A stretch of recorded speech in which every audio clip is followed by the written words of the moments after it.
Pemirsa, pengacara terkenal sekaligus calon Menteri Otto Hasibuan memberikan apresiasi tinggi terhadap langkah Presiden terpilih Prabowo Subianto yang menggelar kegiatan pembekalan bagi calon menteri pada hari kedua di Hambalang, Kabupaten Bogor. Pada pandangannya, acara tersebut merupakan inisiatif luar biasa yang dapat memfasilitasi pembentukan kerjasama di antara para calon menteri yang akan mengisi kabinet mendatang. Hari ini gimana di dalam Pak? Yang paling menarik apa Pak? Ya, yang penting ingin saya sampaikan adalah kegiatan ini sangat luar biasa ya. Ini yang belum pernah terjadi. Karena Pak Prabowo itu mengumpul kita ini ternyata beliau itu menginginkan adanya teamwork. Ada kerjasama di antara semua para menteri maupun wakil menteri. Jadi bayangkan aja kalau kita bekerja tanpa harus tidak mengenal satu sama lain, maka nggak mungkin kita kerjasama kan. Jadi dengan ini sekaligus satu lempar dua kena itu. Pertama, kita menjadi kenal satu sama lain, berinteraksi, saling berbicara, berdiskusi, sehingga nanti dalam pelaksanaan kerja kita akan menjadi lebih luas, lebih lancar. Nah, samping itu kita juga tadi mendapat beberapa pencerahan-pencerahan daripada pembicara-pembicara yang sangat bagus sekali.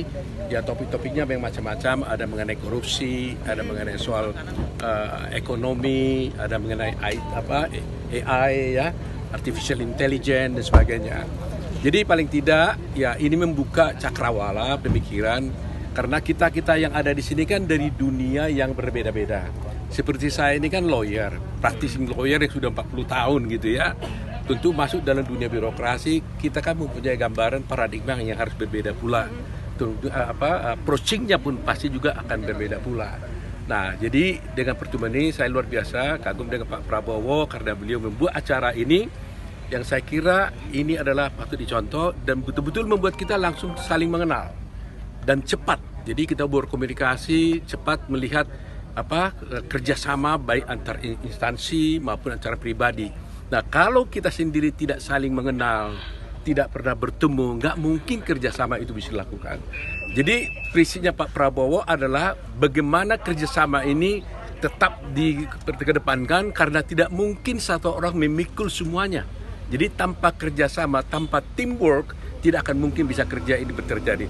Nah, ini pesan utama dari Pak Prabowo tadi kepada kita waktu pagi-pagi di pencerahannya itu. Waktu salah satu pembicaranya kan yang berbicara tentang korupsi itu kan dari profesional luar negeri gitu. Mungkin ada perspektif baru yang dibagikan kepada Prof yang mungkin bisa Prof sampaikan.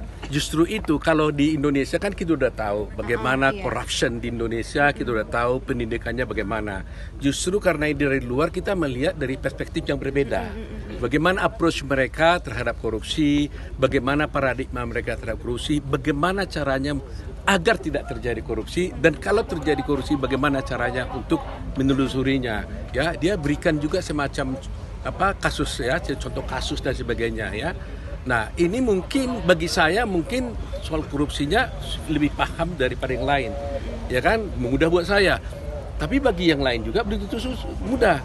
Sama dengan ketika ada pembicaraan tentang ekonomi, ya kan? Artificial intelligence, saya kan nggak ekspornya, tapi dengan itu saya mungkin lebih sulit daripada teman-teman dari bidang ekonomi.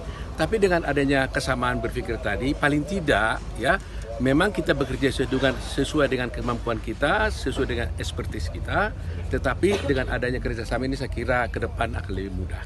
Itu saya kira ini. Pematerinya siapa aja sih Pak? Aduh, banyak nama-namanya tadi ya. Ada satu yang terkenal ya, mungkin Pak Otto. Aduh, lupa saya tadi namanya. Banyak, ada dari Korea, ada juga dari Amerika gitu ya. Maryam Hussein benar nggak? Hah? Maryam Hussein. Ya, betul, sangat terkenal sekali Pak mereka kan. 40 tahun jadi lawyer, mungkin ada unek-unek yang dari dulu pengen membenahi Indonesia dan ini saatnya ada nggak Pak Otto kira-kira aspirasi itu? Ya, tentunya sebagai lawyer tentunya kita hanya ingin bagaimana bisa berkontribusi agar negara lebih baik ke depan. Bagaimana bentuknya tentunya kan kita belum dilantik nih ya. Mungkin terlalu dini kalau saya berbicara tentang itu, ya kan. Tetapi tentunya niat pasti ada. Kalau kita tidak ada niat yang baik, nggak mungkin kita menerima tugas ini. Itu aja tanggal 21 nanti kan katanya ada pembekalan tambahan. Udah ada undangan belum untuk wamennya atau itu untuk menterinya saja begitu? Tadi pertemuan ini kan ada Wamen, ada Wamenko juga tadi kan. Nah untuk 21 kita belum tahu data sih, tapi yang kita tahu 21 itu ada ya memang semacam rapat kabinet mungkin tadi ya. Bukan pelantikan ya, 21 pelantikan. 20 pengumuman, 21 itu pelantikan, 23 ke Magelang. 22 itu mungkin ada rapat kabinet, baru 23 ke Magelang.